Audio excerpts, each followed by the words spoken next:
اور میں اللہ نے قرآن میں فرمایا ہے پھر میں بارشیں برساؤں گا، پھر میں پھل دوں گا، پھر میں بیٹے دوں گا۔ آقا کا فرمان ہے، مفہوم ہے۔ اور بہترین خطا کار وہ ہے جو توبہ کرنے والا، جو بندہ کہتا ہے ایسی راہیں کھل جاتی ہیں کہ مولا مجھ سے بڑا کوئی دنیا میں مجرم ہے ہی نہیں۔ آئیں پھر ایک اور چیز بھی تحفہ دیتا ہوں، حضرت امام حسن کا، یہ وہ گھرانہ ہے اہل البیت کا جن کی برکتوں سے معاشرے کو، زمانے کو دنیا بھی ملی، دین بھی ملا، عشق بھی ملا، حرمت بھی ملی، عزت بھی ملی، وقار بھی ملا، مانگنا بھی ملا، رونا بھی ملا، اشک بھی ملے، آنسو بھی ملے، اور اللہ کے خزانوں سے لینے کا مزاج بن گیا۔ اللہ سے لینے کا مزاج انہوں نے بنایا۔ امام حسن بیٹھے تھے جو حضرت امام حسین کے بڑے بھائی تھے رضی اللہ تعالیٰ عنہ، سلام اللہ رضوان اللہ تعالیٰ علیہ اجمعین۔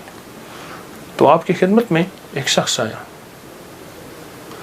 کہا کہ فصل جو ہے وہ میری بہت زیادہ، اس کی کھجور کی بارش ہی نہیں ہے، اور میں نے کچھ جو بیے ہوئے ہیں، کچھ فلاں چیز ہے، بارش ہی نہیں ہے، بارش کی دعا فرما دے۔ پھر میں دعا کرتا ہوں تو ایسا کر، سارا دن استغفر اللہ پڑھا کر، استغفر اللہ استغفر اللہ استغفر اللہ استغفر اللہ۔ وہ چلا گیا۔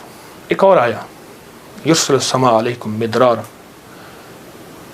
بارش۔ ایک اور آیا، کہا کچھ بھی نہیں ہے۔ ایسا ممکن ہے کہ میں مالدار ہو سکتا ہوں؟ ہاں ہو سکتا ہے۔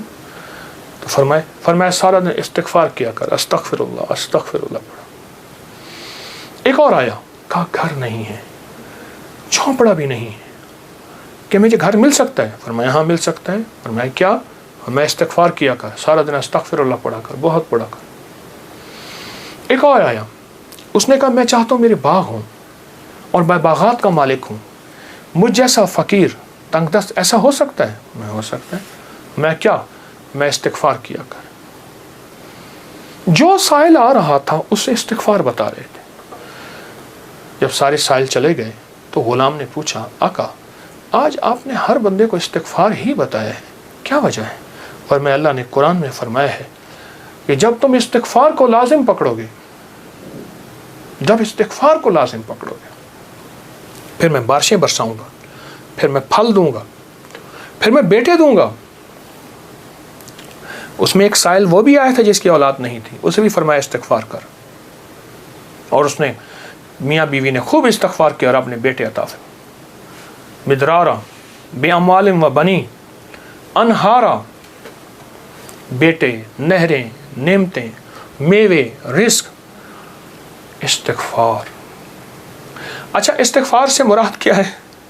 استغفار، میں کسی ملک کے ایئرپورٹ پہ جا رہا تھا تو ایک صاحب نا 4 ویل والا وہ بڑا سا وہ تھا بریف کیس، اس کے ہینڈل سے اس کو چلائے جا رہے تھے ایسے تیزی سے، تو ایک دم فلائٹیں نکل رہی تھیں، راستہ تھا، تو ایکسکیوز می ایسے کرتے نہیں، یوں نکل رہے تھے، تو مجھے استغفار یاد آیا، اور ایکسکیوز می کہتے تھے نا، لوگ راستہ دے دیتے تھے۔